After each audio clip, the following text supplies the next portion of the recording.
Do a video, it's the third one, but it's basically just little tips and tricks. At some point, you're gonna realize that you might miss something when you're trying to install, because instructions aren't like a step-by-step on everything you need, because this stuff goes back to like older chargers from like the generation before. And one thing I noticed is these have these roll plates, basically a little cup underneath. Basically like this little thing right here. It's got a couple slots to have the holes for the bolts. I only put the bottom ones on just because it sits that way. I didn't want it to like sit into rubbing, but I skipped the top one. Only time will tell if that's going to do anything or not. It doesn't say it's like some mandatory piece. It just says it's on like old LX models as well as the spacers. You can put, like this one, I put the spacer on finally because it gives a little more space there. But like I said, I only did the bottom one. But just remember when you are installing these, I kind of save you some time. This is the bottom plates that goes into the cradle. This is going to have one of these regular bolts in one side with that nut inside that cradle I was talking about in the first video. And then it will have one of these countersunk Allen wrenches in this countersunk hole. You can tell right there, it sits flat. This is the roll plates. It's going to sit right here. And then the bag's going to go over it. Now, I ended up installing this roll plate on the other side when I had this bottom plate installed already, because you don't really realize until afterwards that this roll plate covers that bolt that you have to tighten later. So the easiest way is to basically put that bolt in first, because you're not going to be able to get it anymore. It's too long. And then do the airbag on top of this, and that way you can just fasten this with the nut underneath, because that's what it's going to do. It's going to use one of these nuts, and then you're just going to fasten it underneath there once it's on the bottom cradle. What other tips we have? Make sure you take your airbag and know exactly where you're running this piece to in relation to where you want it to sit at, because as mentioned in the first video, once you put the bracket piece on top, it's going to sit on top there. Sorry, I had these here because also there are 3 different types of these bolts, so make sure you figure out which ones go where before you start and keep them separated. Sometimes I've mixed them up and I realize when it doesn't thread. Make sure you don't force any threads as well.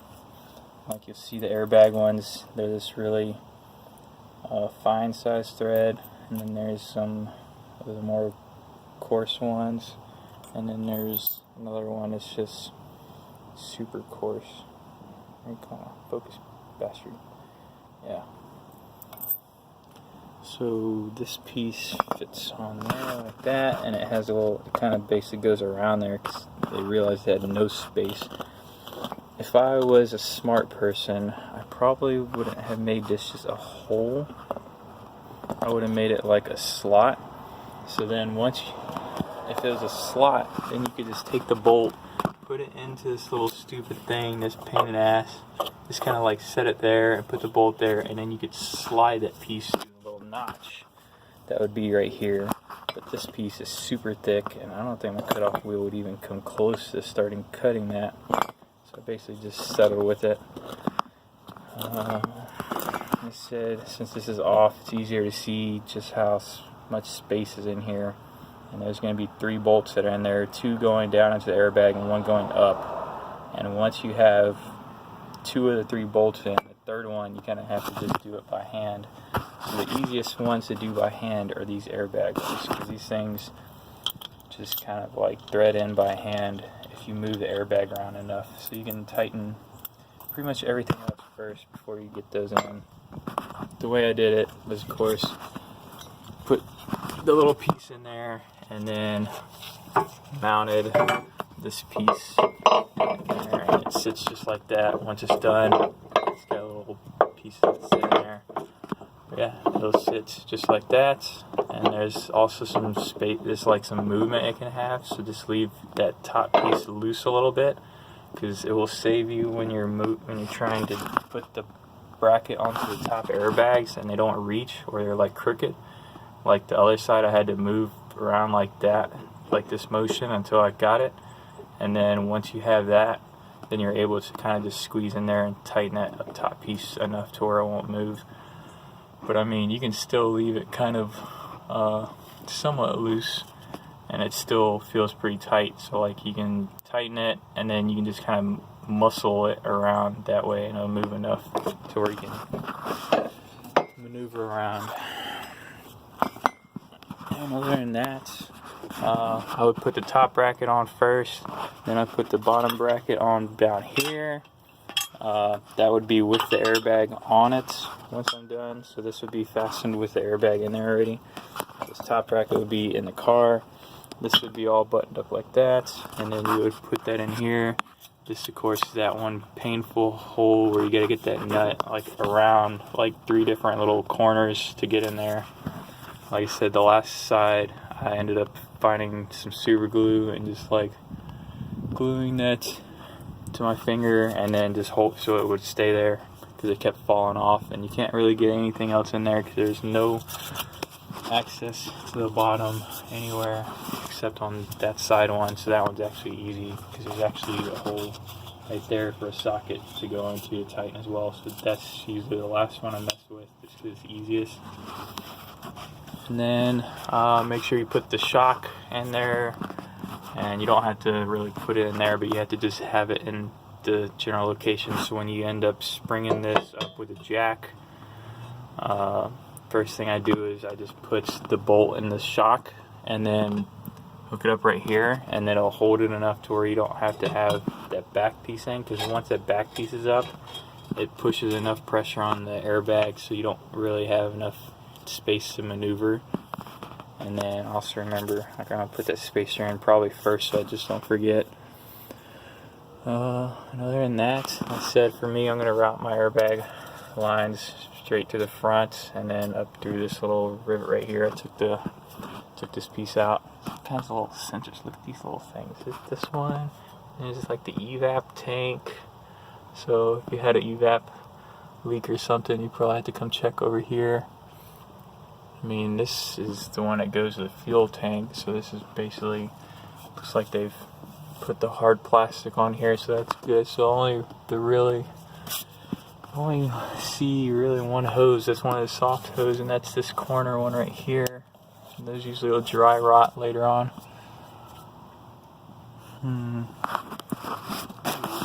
This actually has a part number on here, I think.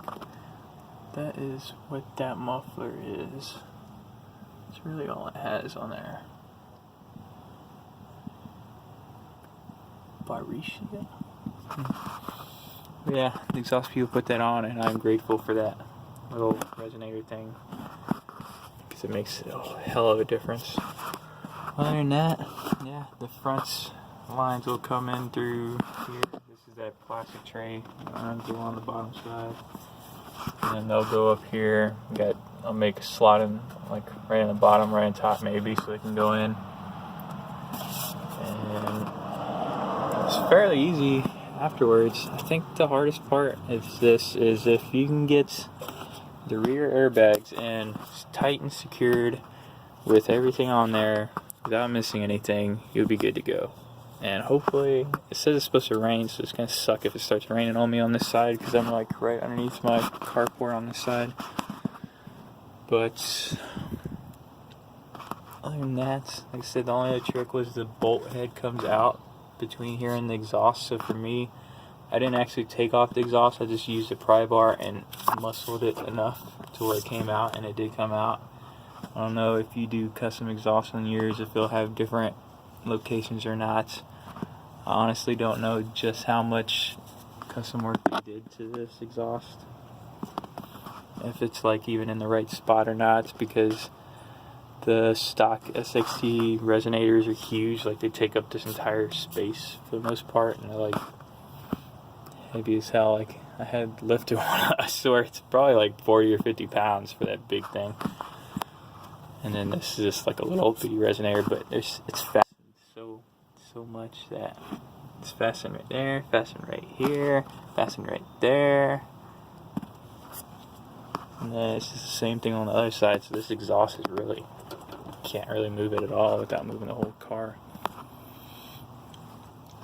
I think that's really the only tips I can give you. Just take deep breaths, because like I said, this whole, basically the worst part is just securing the airbag to the top. I think once you get that, you're good, but you have to actually secure the bottom kind of first, so then you can push it up, so you're not sitting there and holding this entire time you're doing it. Because also, once you get that shock in there, you're not going to be able to fasten this one. So that's why I ended up doing the bottom first, securing that. Or well, actually I secured the top bracket first. And then I put the bottom plate on with the airbag, secured that, made sure everything was tight on this first one. Because there is an adjustable right here, so you don't have to tighten it all the way, because you'll be able to reach that with a wrench. You just want to use one of those ratchet wrenches.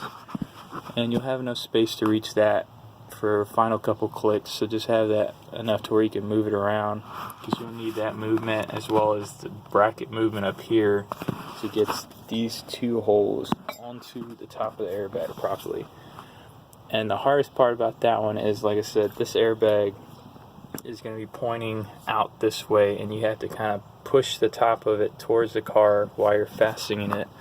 And there's no space for any other hands, so I mean, you can't really just be like, oh, you just have another person hold that. But because your hands are all in here already trying to reach those two bolts. And then for someone else to just kind of be in there doing that, you're not going to be able to see anything. Like I'm telling you, this is like the worst part of this entire install. Is just this stupid little bracket in there. But once you have that and you have it secured to the top of the airbag for both the rear side, you're basically scot-free, because the wiring for mine was just the 3 wires. The routing is basically straightforward. I even got the 3/8 lines. And then once you have the lines come in over here, I mean, you have everything in the trunk already. The hardest part is just making sure to remember that whatever you remove suspension wise, just kind of keep it loose, because in the book it talks about aligning the vehicle, and you have to basically, like it reads, if you have it lower than stock, you have to loosen all kinds of pivot nuts and control arms, strut tires, radius rods that contain bushings.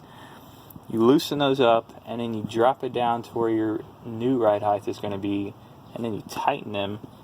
I have not seen that actually done, but I have those drive-on ramps, so I'm just going to use those once I set it down, and then I'll be able to cut them underneath. But you'll have to think of a way of how to tighten all these bolts while the wheel is on and it is on the ground, and the airbag is inflated to where you want the ride height. Because I saw someone say they were adjusting it, and they said they adjusted it while the airbag was fully inflated so they could reach underneath or slide underneath. And I mean, you think that's good, but then that's not your actual new ride height you want it, so it's not going to end up working. So they're going to have to redo that on the alignment anyways. But I don't think they'll even, when they do an alignment, they're probably not going to mess with any kind of bushings. They're just going to mess with stuff that affects the alignment of the car, which most likely would be this, because this goes up and like in and out some. Or if this even has alignment. I mean, this is just kind of a bolt hole. There's not any kind of alignment key on that. It's just a regular bolt. So as far as aligning the back, I don't really think they would do much except just loosen stuff up and try to force it around. Yeah, that's this video.